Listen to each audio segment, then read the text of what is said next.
Bienvenue à cette formation sur Windows, Microsoft Windows, initiation à Microsoft Windows. Ici Marcelin, votre formateur. Je vais vous encadrer tout au long de cette formation. Et merci encore une fois de nous avoir fait confiance. Merci de nous avoir rejoints, d'avoir rejoint cette grande famille.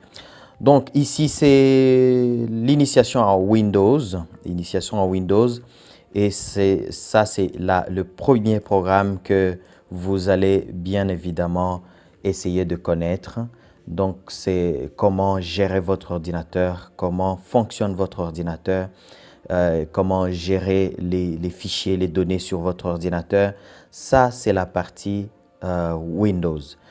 Donc, nous allons partir déjà pour les notions de base. Et donc, Windows, n'est-ce pas, c'est un système d'exploitation. Et c'est quoi un système d'exploitation? Un système d'exploitation, c'est juste le logiciel mère, n'est-ce pas, qui s'installe en premier sur un ordinateur. Et donc, vous aurez d'abord le système d'exploitation sur un ordinateur. Après, vous allez avoir toutes les applications, d'accord? Donc, vous avez les applications qui vont vous permettre justement maintenant d'exécuter toutes les autres tâches. Donc, ici, nous avons la première couche, c'est-à-dire d'abord, nous avons le matériel, votre ordinateur qui est là, OK? Après, vous avez la deuxième couche qui sont les systèmes d'exploitation en fonction, bien évidemment, des fabricants. Nous avons ici Windows, qui va faire l'objet de notre formation. Mais vous avez aussi le Mac, vous avez aussi les Linux. Vous avez aussi l'Android, hein, n'est-ce pas, pour les téléphones portables. Mais ici, nous n'allons pas parler de ces autres systèmes d'exploitation. Après, l'autre couche, maintenant, c'est la couche des logiciels d'application. Les logiciels d'application vont vous permettre justement d'exécuter certaines tâches. Comme là, vous avez par exemple Google Chrome qui va vous permettre de naviguer sur Internet, Word qui va vous permettre de traiter des documents, etc. Regarder les vidéos, les films. Ça, c'est le groupe des applications et vous êtes là en tant qu'utilisateur de votre système d'exploitation, de vos applications qui elles sont gérées par le système d'exploitation, n'est-ce pas? Et le tout qui est installé sur un ordinateur. Voilà pour les notions sur le système d'exploitation, mais vous avez aussi la composition d'un ordinateur comme vous le savez, vous avez un ordinateur qui est généralement composé d'un écran, du clavier, de l'unité centrale. Vous avez aussi les périphériques de connexion à Internet, les mémoires internes, les disques durs externes, la souris, les manettes si vous voulez jouer au jeu, etc. Vous avez aussi les microphones ou les caméras. Vous avez aussi les imprimantes. Tous ces équipements, n'est-ce pas, sont catégorisés. Nous avons d'abord les équipements qu'on appelle les équipements d'entrée et vous avez les équipements de sortie. Après, vous avez bien évidemment l'unité centrale qui est composée d'une mémoire et d'une unité centrale, c'est-à-dire une unité de traitement qui est composée d'un microprocesseur. Et c'est ce microprocesseur, n'est-ce pas, qui va permettre justement de traiter toutes les données qui rentrent à l'ordinateur à partir des équipements d'entrée, n'est-ce pas? Alors, et vous allez avoir des résultats, n'est-ce pas, des résultats à la sortie, à partir, bien évidemment, des périphériques de sortie, qu'on appelle des périphériques de sortie. La mémoire se trouve dans l'unité centrale et va vous permettre justement de stocker de l'information dans l'ordinateur. OK? Donc, si on revient sur notre composition matérielle, tout ce qui vous permet de rentrer une information à l'intérieur d'un ordinateur fait partie, hein, d'accord, fait partie des périphériques d'entrée.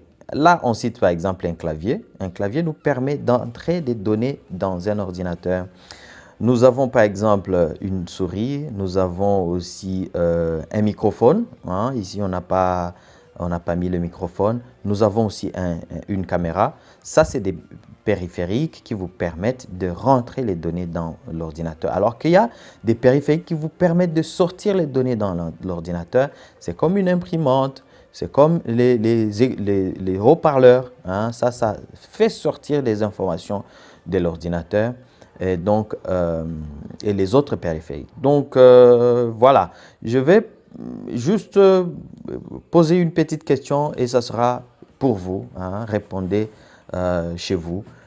L'écran fait partie de quel périphérique? Est-ce un périphérique d'entrée ou un périphérique de sortie? Ça, c'est votre question. Très bien. Alors, nous allons passer à l'allumage et à l'extinction d'un ordinateur. D'abord, l'allumage. Pour allumer un ordinateur, il faut identifier une touche qui a cette forme, n'est-ce pas? Qui a la forme 0 qui encadre un petit chiffre 1. C'est ça la touche généralement pour presque tous les appareils électroniques. C'est la touche qui nous sert d'allumage d'un ordinateur. Et donc, essayez d'identifier cette touche pour pouvoir allumer votre ordinateur et l'éteindre. OK?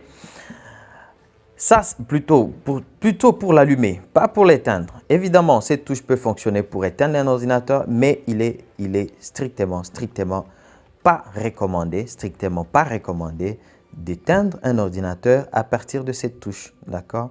Pour éteindre un ordinateur, vous allez identifier plutôt le menu démarrer ici. OK?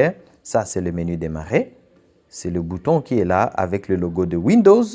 Vous identifiez votre menu démarrer et puis juste en haut là, vous avez le bouton d'extinction. C'est exactement le même symbole que ce que nous avons vu ici.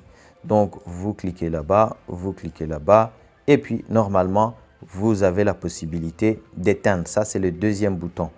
Vous avez les autres boutons, celui-là qui vous permet de mettre votre ordinateur en veille, l'autre pour éteindre et celui-là pour redémarrer l'ordinateur. Pourquoi? C'est-à-dire quoi redémarrer? C'est-à-dire tout simplement l'ordinateur va s'éteindre et se redémarrer aussitôt. OK? Donc, on redémarre un ordinateur pour plusieurs raisons. Lorsqu'un ordinateur, par exemple, il est en train de ramer, c'est-à-dire qu'il tourne assez lentement, vous pouvez redémarrer votre ordinateur pour lui donner un nouveau souffle. OK? Voilà, c'est ça la procédure pour allumer votre ordinateur. Maintenant, on va essayer de voir l'interface. OK? Lorsque vous avez allumé votre ordinateur, le premier écran sur lequel vous arrivez s'appelle le bureau. OK? C'est ça qu'on appelle le bureau. Donc, c'est ici où vous avez aussi ce qu'on appelle des icônes. OK? Ces icônes-là, ce sont des icônes des applications ou des logiciels que vous utilisez assez couramment. Donc, vous allez mettre leur raccourci sur le bureau. Toutes les applications, vous voyez, la petite flèche signifie qu'il s'agit d'un raccourci. Donc, c'est le raccourci de toutes les applications que vous utilisez, vous avez l'habitude d'utiliser et vous allez les placer directement sur votre bureau. OK? Et donc, si vous voulez, par exemple, ouvrir très rapidement un logiciel parmi tous ces logiciels, disons que vous souhaitez ouvrir ce logiciel-là, vous allez double-cliquer, d'accord? Vous allez double-cliquer sur votre logiciel et il va s'ouvrir, d'accord? Donc, c'est ça, ça sera plus rapide. Sinon, il faut aller le chercher dans la liste ici et ce n'est pas souvent aisé parce que la liste peut être très longue et la recherche peut être compliquée. Donc, si vous avez le raccourci là-bas, ça devient beaucoup plus facile. À part le bureau, nous avons cette barre ici en bas que nous appelons la barre des tâches. D'accord? Ça s'appelle la barre des tâches parce que cette partie ici au milieu nous permet justement de conserver les tâches. C'est quoi une tâche? Les tâches, ce sont les fenêtres, les différentes fenêtres sur lesquelles vous êtes en train de travailler. Là, vous pouvez être en train de naviguer en même temps. Vous pouvez être en train de faire du calcul sur Excel, d'accord? En même temps, vous pouvez être en train de faire votre montage vidéo, etc., etc. Donc, ce sont les différentes tâches et cette barre va vous permettre de garder toutes ces tâches et vous pouvez passer donc d'une tâche à une autre. OK? Lorsque vous placez donc la souris sur une des tâches, elle va vous donner un bref aperçu. Vous voyez, vous placez juste la souris et va vous donner juste l'aperçu de ce que contient cette tâche-là. OK? Une tâche, pour être bref, c'est juste votre programme, votre logiciel sur lequel vous êtes en train de travailler. OK? Très bien. Donc, la barre de tâches est composée de 3 grandes parties. La première partie, c'est la partie jusqu'ici, qui contient justement aussi, qui a d'abord le menu démarrer, OK? Et le menu démarrer contient toutes les applications installées sur votre ordinateur. Après, vous avez aussi la partie de recherche, hein, le panneau de recherche qui va vous permettre de rechercher n'importe quoi sur votre ordinateur. Si vous cherchez par exemple un programme qui s'appelle Mozilla, voilà, vous allez taper juste Mozi, même si vous n'avez pas fini tout le nom, Mozilla Firefox. Ça s'appelle Mozilla Firefox. On peut aussi taper justement Firefox. Voilà, si je tape seulement Fire, sans avoir fini de taper, normalement, il doit me renvoyer le résultat de sa recherche. Donc, vous avez par exemple, vous pouvez soit rechercher quelque chose, soit vous pouvez aller carrément sur le menu. C'est pour ça qu'on appelle ça le menu démarrer. La deuxième partie, c'est cette partie ici, on en a déjà parlé, c'est la partie qui vous permet de garder les tâches. La troisième partie, par contre, c'est la partie où vous avez la barre des notifications. C'est une partie des notifications qui vous montre, par exemple, si vous êtes connecté à Internet ou pas, qui vous montre si votre batterie est chargée ou pas, qui vous montre l'heure, etc.